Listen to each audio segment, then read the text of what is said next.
어, 오늘은 여러분들이 인사 나누셨듯이 하나님 나라에 합당한 자에 대해서 그 제목을 가지고 함께 은혜를 나누고자 합니다. 해밍웨이가 쓴 노인과 바다를 잘 아실 것입니다. 84일 동안 바다에서 물고기를 잡으려고 온갖 노력을 하며 고생했지만 잡지 못하였었죠. 그러다가 마침내 그 노인은요, 자신의 배보다 더 큰 물고기를 3일에 걸쳐서 겨우겨우 잡게 됩니다. 그렇게 기쁜 마음으로 집으로 돌아오는 길에 피냄새를 맡은 상어떼의 공격을 받게 돼요. 노인은 이 잡은 물고기를 지키려고 그렇게 사투를 벌였지만 결국 잡은 물고기는 뼈대만 남게 됩니다. 그렇게 집으로 돌아온 노인은 피곤에 지쳐 쓰러져 잠을 청하게 됩니다. 그리고 그 다음날 일어나 다시 바다로 고기를 잡으러 가는 장면에서 끝나는 내용이 바로 이 노인과 바다입니다. 해밍웨이가 쓴 이 노인과 바다는요, 인간의 노력과 과정의 결말을 잘 보여주고 있습니다. 자신의 모든 힘을 다해 노력했지만 결국 어떠한 결과를 남기지 못했다라고 하는 것이죠. 그것이 인생이라는 것입니다. 어떻게 보면 그럼에도 좌절하지 않는 이 노인의 불굴의 의지가 대단하다고 할 수 있겠지만 우리는 왜 어떤 결과도 없는 인생을 그렇게 힘들게 살아야 하지? 라고 하는 의문을 갖게 만듭니다. 이 노인과 바다라는 책을 통해서 깨닫게 되는 것이 있어요. 그것은 우리가 인생의 목적을 잃어버리면 아무리 부지런히 열심히 살아도 허무해지고 만다라는 사실입니다. 우리는 우리에게 주어진 인생을 열심히 부지런히 노력하며 최선을 다해야 합니다. 그러나 인생의 의미와 목적을 알고 최선을 다할 때 아름다운 삶이 될 수 있습니다. 그렇다면 여러분, 우리 인생이 이 아름다운 인생이 되기 위해서 우리 인생의 목적이 무엇이 되어야 할까요? 주님의 은혜로 구원받아 그리스도인 된 우리가 어떤 인생의 목적을 가지고 나아가야 할까요? 그 목적은 바로 하나님 나라가 되어야 되는 줄로 믿습니다. 우리 그리스도인들의 목적이 하나님 나라에 초점이 맞춰져 있지 않으면 결국 허무해지고 실패한 인생이 될 수밖에 없기 때문입니다. 오늘 본문에는 예수님을 따르기 원하는 3명의 사람이 등장하고 있습니다. 예수님은 그들과의 대화 속에서 하나님 나라에 합당한 자의 모습은 어떤 것인지를 설명하고 계십니다. 예수님을 따르기 원하는 3명의 잘못된 자세와 목적을 바로잡아 주시면서 그들에게 하나님 나라를 목적으로 하는 진정한 그리스도의 삶, 예수 그리스도를 따르는 삶이 무엇인지 우리에게 말씀해 주고 있습니다. 본문을 통해서 우리 성도의 인생에서 하나님 나라에 합당하게 삶을 사는 것이 무엇인지 깨닫게 되는 귀한 시간이 되시기를 주님의 이름으로 축복합니다. 우리 첫 번째로 하나님 나라에 합당한 자의 삶은요, 이 세상에서 순례자로 사는 삶입니다. 뭐라고요? 순례자로 살아가는 삶이에요. 자, 우리 다 같이 57절 말씀인데요, 같이 57절 같이 함께 읽겠습니다. 그들이 길을 가고 있는데 어떤 사람이 예수께 말하였다. 나는 스님 가는 곳이면 어디든지 따라가겠습니다. 아멘. 오늘 말씀의 첫 번째 주인공은 어떤 사람입니다. 그는 예수님이 길을 가실 때에 어디로 가든지 따라가겠다라고 하였습니다. 그래서 예수님이 대답하시는데 예수님의 긍정과 부정, 예, 아니요 라고 대답을 하지 않으시고 자신의 처지를 설명하는 것으로 대답을 대신하십니다. 58절 말씀입니다. 여우도 굴이 있고 하늘을 나는 새도 보금자리가 있으나 인자는 머리 둘 곳이 없다. 예수님의 인생은 실제로 머리 둘 곳이 없었습니다. 태어나실 때도 머리 둘 곳이 없어서 말구유에 누워 계셨지요. 예수님은 십자가에서 죽으신 이후에도 자신이 무덤이 없어서 아리마대 사람 요셉의 무덤을 빌려서 누워 계셨습니다.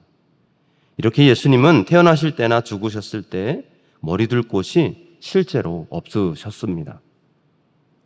예수님이 이 세상에서 있는 동안 머리 둘 곳이 없다는 것은요, 이 세상에서 나그네의 삶을 살았다라는 것을 보여줍니다. 이 세상에 소망이 있는 것이 아니라 하나님 나라에 소망을 두신 순례자의 삶을 사셨던 것입니다. 나그네와 순례자라는 말은요, 비슷한 말인데 차이점이 있어요. 나그네는 오늘 이곳, 내일은 저곳, 이 세상을 떠놀다 돌아갈 곳이 없는 인생을 말합니다. 그러나 순례자는 오늘 이곳, 내일은 저곳 순례하듯 소풍하면서 해가 진녘에 돌아갈 곳이 있는 인생을 말하는 것이죠. 즉, 순례자는 돌아갈 본향이 있는 나그네를 말하는 것입니다. 우리가 하나님 나라에 합당한 자로서 예수님을 따른다는 것은 이 땅에 집착하지 아니하고 하늘에 소망을 둔 순례자의 삶을 살아가는 것입니다. 주님은 하나님 나라에 관심이 없고 이 땅에만 집착하며 사는 인생을 책망하셨죠. 우리가 잘 아는 누가복음 17장에 보면 예수님께서 이 땅에 집착하며 사는 것이 노아의 때와 롯의 때와 같다라고 말씀해 주고 있습니다.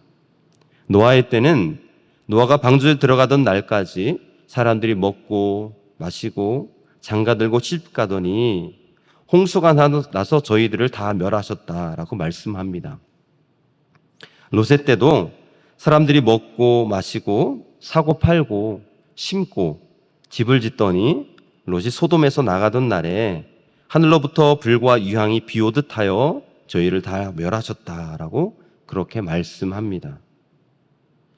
예수님이 여기서 이 말씀을 하시는 의도는 먹고 마시고 장가들고 시집가고 사고 팔고 심고 집을 짓는 것이 문제가 아니라 하나님에 대하여 전혀 관심이 없이 세상 일에만 몰입하여 사는 것이 문제다라고 말씀합니다.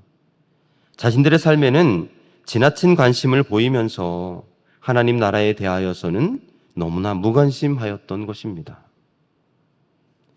중세시대의 수도자들은요, 이 성도들을 일컬어서 비아토르다라고 말을 했습니다. 라틴어로 비아토르라라는 그런 성도라는 단어를 썼습니다. 이 비아토르라는 말은요, 이 나그네에서 온 말입니다. 그래서 세상을 지나가는 자라고 하는 의미를 가지고 있습니다. 성경에서도 창세기부터 요한계시록까지 우리를 순례자다 그렇게 말씀합니다. 지금 우리는 이 세상을 지나가는 여정 가운데 있을 뿐인 것이죠. 가장 영광스럽고 위대한 축복은 현세에서 누릴 수 있는 것이 아닙니다. 가장 귀한 축복은 아직 오지 않았고 우리 앞에 기다리고 있는 것이죠.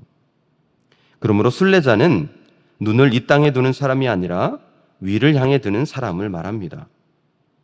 골로새서 3장 1절 이하에 보면 그러므로 여러분이 그리스도와 함께 살려주심을 받았으면 위에 있는 것들을 추구하십시오. 거기에는 그리스도께서 하나님의 오른쪽에 앉아 계십니다 라고 말씀하고 있습니다. 이렇게 순례자는요, 세상의 뜻이 아니라 하늘의 뜻에 민감한 사람입니다. 위를 바라보고 위의 것을 추구하는 사람이죠. 오늘 이 시간 저와 여러분이 모두 이 세상을 지나가는 순례자라는 것을 기억하실 수 있기를 바랍니다.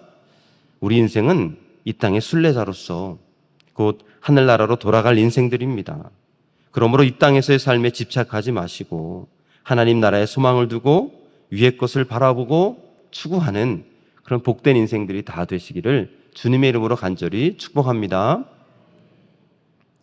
두 번째로 하나님 나라에 합당한 자의 삶은요, 하나님 나라를 전파하는 삶입니다. 우리 59절 말씀인데요, 59절 말씀 다 같이 함께 한 목소리로 읽겠습니다. 또 예수께서 다른 사람에게 나를 따라오너라 하고 말씀하셨다. 그러나 그 사람이 말하였다. 주님, 내가 먼저 가서 아버지의 장례를 치르도록 허락하여 주십시오. 아멘. 이번에는 예수님이 다른 사람에게 자신을 따르라고 말씀하십니다.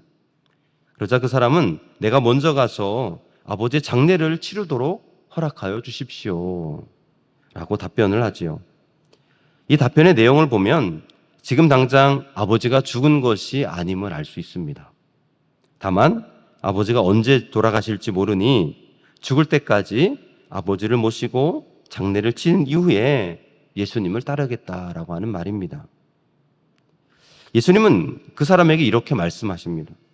죽은 사람들을 장사하는 일은 죽은 사람들에게 맡겨두고 너는 가서 하나님 나라를 전파하여라. 예수님의 답변을 살펴보면요, 한 가지 모순을 발견하게 돼요. 죽은 자가 죽은 자를 장사하라는 말씀입니다. 죽은 자가 죽은 자를 장사할 수 있습니까? 네, 그럴 수 없죠. 그렇다면 이것이 무슨 말일까요? 여기서 죽은 자들은 영적으로 죽은 자들을 말합니다. 이 말씀 속에는요, 시대적인 배경을 담고 있습니다. 당시 유대인들은 율법을 지키는 것보다도 죽은 자들을 장례 치르는 것에 대하여서 최고의 선으로 여겼습니다. 그러므로 유대 랍비들은요, 죽은 자들을 장례 치르는 것에 경쟁하였다고 그래요. 자신의 선을 더 쌓으려고 했던 것입니다.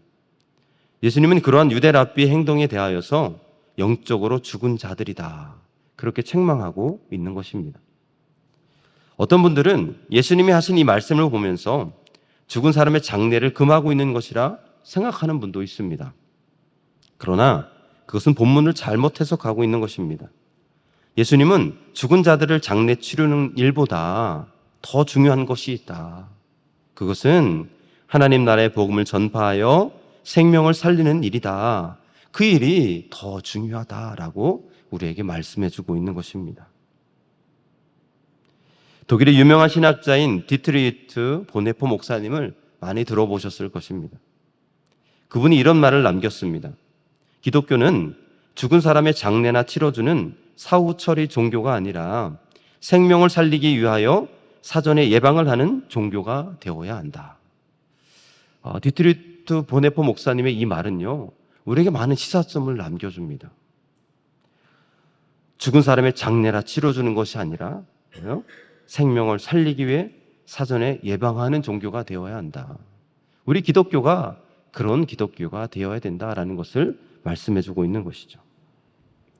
그 실례로 술 취한 운전자가 인도로 올라와서 사람들을 치어서 죽이면서 질주하고 있는데 뒤에 따라가면서 장례만 치러서는 안 된다라고 말합니다.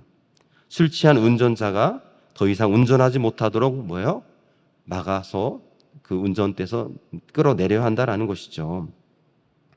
이렇게 교회는 생명을 살리는 일이 먼저 최우선이다라고 하는 것을 우리에게 말씀해주고 있습니다.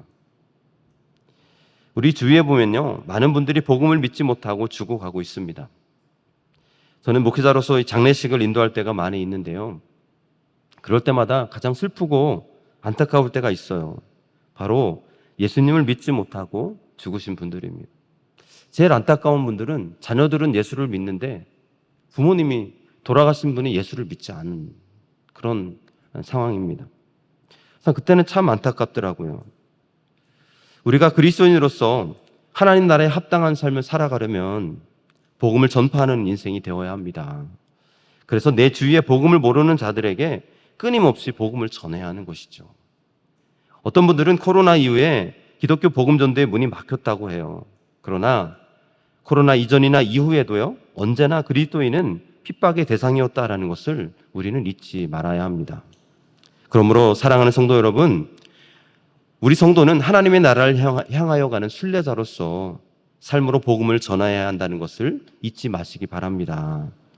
여러분들, 복음에는 능력이 있어요.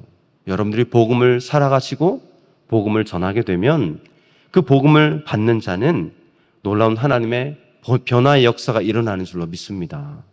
여러분들이 이 복음을 너무 하찮게 여기지 마십시오. 그냥 전하는 복음으로도 놀라운 능력이 나타나게 될 줄로 믿습니다. 그러므로 여러분을 통해서 복음이 전해지고 그분이 변화되어서 하나님 나라에 놀라운 믿는 자들이 더해지는 귀한 역사들이 가득 일어나게 되기를 주님의 이름으로 간절히 축복합니다. 세 번째로요, 하나님 나라에 합당한 자의 삶은 세상에 대한 미련이 아니라 하나님 나라에 대한 소망을 갖는 일입니다. 우리 61절 말씀인데요, 61절 말씀 다 함께 읽겠습니다. 또 다른 사람이 말하였다. 주님, 내가 주님을 따라가겠습니다. 그러나 먼저 집안 식구들에게 작별 인사를 하게 해 주십시오. 아멘. 이제 세 번째로 또 다른 사람이 예수님을 따르고 싶은데 조건을 달고 있습니다. 자신이 먼저 가족들과 작별할 수 있도록 허락해 달라는 것입니다. 이에 대한 예수님의 답변은요, 손에 쟁기를 잡고 뒤돌아보는 자는 하나님 나라에 합당하지 않다. 그렇게 말씀하고 있습니다. 손에 쟁기를 잡고 뒤돌아보는 자는 하나님 나라에 합당하지 않다라는 이 예수님의 답변에는 중요한 의미가 담겨져 있습니다. 여기서 손에 쟁기를 잡고 뒤를 돌아본다는 것에 세 가지 의미를 찾아볼 수 있는데요. 이 첫째 의미는 세상에 대한 미련이 남아있어서는 안 된다는 것입니다. 롯의 아내도 소돔과 고모라의 성이 불심판을 받을 때 구원을 받았으나 뒤돌아보다가 소금 기둥이 되었음을 우리는 잘 알고 있습니다. 그러니까 뒤돌아보는 마음 속에는요, 세상에 대한 그리움이 담겨져 있습니다. 세상에 대한 미련이나 그리움을 가지고는 주님을 온전히 따를 수 없다는 것입니다. 또 둘째 의미는요, 신앙의 목적을 상실하고 방황해서는 안 된다라는 것을 말씀합니다. 여러분, 쟁기질이 무엇인지 아시죠? 여러분 어르신들은 쟁기질 다 해보셨을 텐데요. 소 뒤에서 소가 이제 뭐 하면서 이제 그 땅에다가 삽을 같은 걸 놓고 이제 그 땅을 이제 뒤어 엎는 거잖아요. 가는 거잖아요. 근데 이 쟁기질이요, 보기보다 힘들다고 그래요. 그래서 힘도 많이 줘야 되고, 또 잘못하면 삐뚤빼뚤 이렇게 빠듯하게 되지 않고 삐뚤빼뚤 가게 된다고 그러죠. 그래서 지혜로운 농부는요, 이 쟁기질을 할 때 소 궁뎅이만 보고 가지 않는다고 그래요. 저기 앞에 어떤 한 목표 지점을, 움직이지 않는 목표물을 정해놓고 나무나 돌이나 그걸 정해놓고 그것을 보면서 그렇게 쟁기질을 한다고 합니다. 그러면 반듯하게 잘 갈 수 있다고 그래요. 그런데 쟁기를 잡고 여러분 뒤를 돌아본다고 생각을 해보십시오. 아니, 쟁기질을 해야 되는데 그 앞에 목표를 보지도 않고 뭐 뒤를 돌아본다고 생각해 보십시오. 그럼 여러분 쟁기질이 어떻게 될까요? 생각해 보나 마나 할 것입니다. 그렇습니다. 쟁기를 잡고 뒤를 돌아보게 되면 신앙의 목적을 잃어버리고 방황하는 그런 신앙이 되는 것입니다. 그러므로 손에 쟁기를 잡고 목표물을 바로 보고 나아가야 합니다.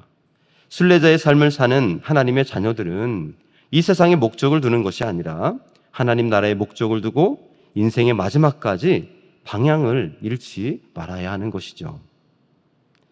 손에 쟁기를 잡고 뒤를 본다는 것의 셋째 의미는 하나님 나라의 백성으로서 낙심하고 절망해서는 안 된다는 의미입니다. 즉, 쟁기를 잡고 뒤로 돌아본다는 것은 낙심하고 후회하며 또 원망하고 불평하는 일에 빠져 있음을 뜻합니다. 이런 영적인 상태를 지니고서는 하나님 나라에 합당한 자가 될 수 없습니다. 하나님은 모세를 통하여서 이스라엘 백성을 노예의 삶에서 구원하여 젖과 꿀이 흐르는 가나안 땅으로 출애굽하게 하셨습니다. 그러나 광야에서 이스라엘 백성들이 애굽을 떠난 것을 후회하며 그리워하였죠. 광야길을 가면서 원망하고 불평하며 다시 애굽으로 돌아가자, 그렇게 말하였습니다. 그렇게 그들은 하나님 나라에 합당한 자가 되지 못하였고 가나안 땅에 들어가지 못하게 됩니다. 모두 다 광야에서 죽게 되었던 것이죠. 그렇습니다, 여러분. 우리는 하나님 나라에 합당한 자로서 낙심하고 절망하지 말아야 합니다. 세상에 대한 미련을 갖지 마시고 지금 하나님과 함께 하는 삶에 진심으로 감사하십시오. 하나님 나라를 소망하며 순종하는 삶을 살아가실 수 있기를 간절히 바랍니다. 그것이 하나님 나라에 합당한 삶인 줄로 믿습니다. 마지막 네 번째로요, 하나님 나라에 합당한 자의 삶은요, 주님을 유일한 존재로 여기는 삶입니다. 주님을 유일한 존재로 여기는 것이에요. 오늘 예수님을 따르는 삶에 실패한 사람들을 보면요, 한 가지 중요한 특징을 발견할 수 있습니다. 그럼 그것이 무엇일까요, 여러분?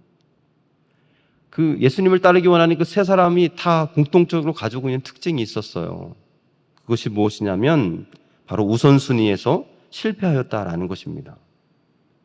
그들은 예수님의 말씀에 순종하기보다는 나로 먼저 부모의 장례를 치르게 해달라, 또 나의 가족들과 작별하게 해달라, 나에게 초점이 맞추어져 있는 것을 보게 됩니다. 이 말씀은 오늘날 사람들이 선택의 순간에 또는 인생의 위기의 순간에 자신의 우선순위가 드러나게 된다는 것을 알려주고 있습니다. 그들의 우선순위는 바로 자기 자신이었던 것이죠. 그렇게 그들은 실패할 수밖에 없었습니다. 지금 저와 여러분의 우선순위는 무엇입니까? 혹시 오늘 나온 이 세 명의 사람들처럼 나의 초점이 맞추어져 있지는 않습니까? 그래서 기도할 때마다 주님, 저의 기도 제목은 이것입니다. 하나님, 왜 나에게 관심을 가져주지 않습니까? 이렇게 기도하고 있지는 않습니까? 우리의 진짜 우선순위는 평소에 잘 나타나지 않습니다. 정말 위기의 순간에, 중요한 선택의 순간에 나타나게 되어 있습니다. 바라기는 저와 여러분에게 이 우선순위가 하나님 나라와 하나님의 말씀에 있기를 간절히 소망합니다. 그럴 때 우리의 삶의 문제들이 주님의 선한 뜻대로 해결될 줄로 믿습니다. 이런 이야기가 있죠. 여러분들 들어보셨을 것입니다. 어떤 농부가 소 2마리를 키우고 있었어요. 근데 그는 항상 자신의 아내에게 이렇게 말했습니다. 여보, 이 2마리의 소를 잘 키워서 한 마리는 하나님께 드리고 한 마리는 또 우리 집을 짓는 데 사용합시다. 그렇게 말을 했습니다. 근데 어느 날 소 1마리가 죽게 되죠. 전염병으로 죽게 되었어요. 이때 농부가 심각한 얼굴로 하고 집으로 돌아와서 아내에게 말을 합니다. 여보, 어떡하오? 주님의 소가 죽었소. 네, 여러분 항상 이렇게 무슨 일이 터지면 뭐예요? 주님의 소가 죽습니다. 먼저 주님의 소가 죽는 것이죠. 항상 인생에 문제가 생기게 되면 우리가 주님께로 드리기로 한 것이 뒤로 밀려나게 된다는 의미입니다. 이런 사람은 막상 주님께 드릴 기회가 와도 망설이다가 뒤돌아설 가능성이 높다라는 것이죠. 왜냐하면 마음에 예수님이 첫 번째가 아니기 때문입니다. 결국에 가서는요, 예수님이 2번째도 3번째도 안 됩니다. 예수님은 항상 맨 나중으로 처지게 되는 것이죠. 이런 사람은 장차 천국에 들어가도요, 맨 나중에 꼴찌로 들어갈 수밖에 없는 것입니다. 그러므로 우리는 먼저 최우선순위로 그의 나라와 그의 의를 구하는 자들이 되어야 될 줄로 믿습니다. 그리하면 주님께서 이 모든 것을 더해 주시는 것처럼 우리의 현실의 문제, 부모님의 문제, 장래의 문제가 선하게 해결되는 놀라운 은혜를 경험하게 될 줄로 믿습니다.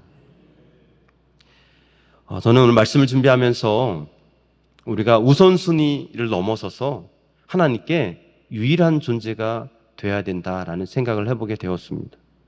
하나님은 우리가 하나님을 우선순위에 두는 것보다 유일한 존재가 되기를 원하는 것이 아닐까 그 생각을 해보게 되었어요.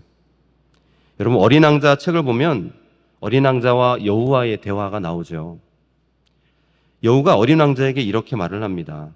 내가 날 길들인다면 넌 나에게 이 세상에서 하나뿐인 존재가 되는 거고 나도 너에게 세상에서 유일한 존재가 되는 거야. 그렇게 말을 합니다. 그래서 길들인다라는 것은요, 관계를 맺는 것을 뜻하는 것이죠. 그러면서 내가 내별에 너의 장미가 그렇게 소중한 것은, 어린 왕자에게 이 장미가 소중한 것은 그 꽃을 위해 쓴 시간 때문이야 라고 하는 그런 말을 합니다. 어린 왕자가 그 장미와의 관계를 맺고 시간을 함께 보냈기 때문에 세상에서 유일한 존재가 되었다라고 말하고 있는 거예요. 저는 이 이야기를 보면서 제 가슴에 착쿵하고 깊은 울림이 있었습니다. 저는 먼저 아내가 떠올랐어요. 말씀을 준비하면서 그래, 아내가 나를 만나 부부의 관계를 맺고 함께 시간을 보내며 기쁘고 아름다운 추억뿐만 아니라 슬프고 아픈 추억을 함께 공유하고 있는 유일한 사람이 되었다라는 사실을 깨닫게 되었어요. 그러니까 아내가 더 귀하게 여겨지더라고요. 아침에 말다툼을 하고 나왔지만 그래서 아내가 그렇게 소중하게 여겨졌어요. 참 사랑스럽게 여겨졌습니다. 그러면서 나에게 또 질문을 해보았어요. 하나님은 나에게 정말 유일하신 분이신가? 그렇게 질문을 해보았어요. 그런데 그렇지 않더라고요. 참 부끄러웠습니다. 어린 왕자에게 그 장미가 가장 소중하고 유일했던 것은 함께 시간을 보냈기 때문이었는데 나는 하나님과 함께 시간을 많이 보내고 있지 못했다라는 생각이 들었습니다.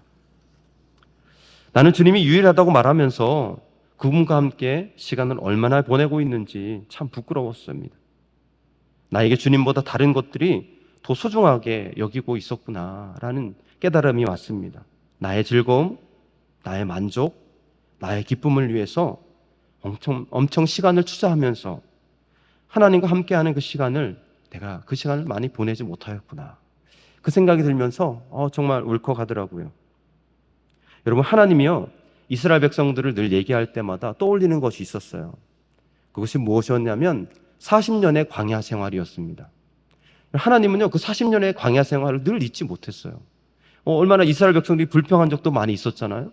불만한 막 원망한 적도 많이 있고, 그런데도 그 40년의 생활을 기억하고 잊지 못한다라고 말씀하고 있어요. 늘 미럴 여행을 갔다 온 것처럼 그 시간이 정말 행복했다라고 고백하고 있어요. 저는 그런 생각을 해봐요. 여러분, 사막에서 무엇이 할 게 있겠습니까? 정말 이스라엘 백성들과 하나님과 얼마나 많은 시간을 보냈을까요? 그렇죠? 그래서 하나님은 그 시간을 잊지 못하는 거예요. 그렇기 때문에 이스라엘 백성들과 함께한 그 40년을 잊지 못한다라고 늘 성경에서 곳곳에서 말씀하고 있는 것입니다. 사랑하는 여러분, 하나님은 우리에게 유일한 분이 되시는 줄로 믿습니다. 우리에게 생명을 주신 분이시지 않습니까? 하나님을 어떤 것과 비교할 수 있겠습니까? 돈, 명예, 권력, 쾌락, 이 모든 것과 어떻게 비교할 수 있겠습니까? 성경에서도 하나님과 재물을 겸하여 섬길 수 없다고 말씀하고 있어요. 하나님과 같은 위치에 둘 수 있는 것은 아무것도 없습니다. 하나님과 비교할 수 있는 것은 아무것도 없어요. 그러므로 그 유일한 되시는 분이 바로 우리의 유일한 주님이시라는 것을 다시 한번 기억하실 수 있는 우리 좋은교 성도님들 다 되시길 바랍니다. 그리고 돌아보십시오. 내가 얼마나 하나님과 많이 시간을 보내고 있는지, 내 기쁨, 내 만족을 위해서는 아낌없이 투자하면서 하나님과 함께 보내고 있는 시간은 그저 그렇게 보내고 있지는 않은지, 이 시간 그렇게 하나님이 세상에서 가장 소중하고 유일한 존재가 되시는 귀한 우리 좋은교 성도님들이 다 되시기를 주님의 이름으로 간절히 축복합니다. 기도드리겠습니다. 사랑의 주님, 오늘 하나님 나라를 목적으로 하는 자들이 어떤 삶을 살아가야 하는지 말씀을 통해 다시 한번 깨닫게 해주시니 감사합니다.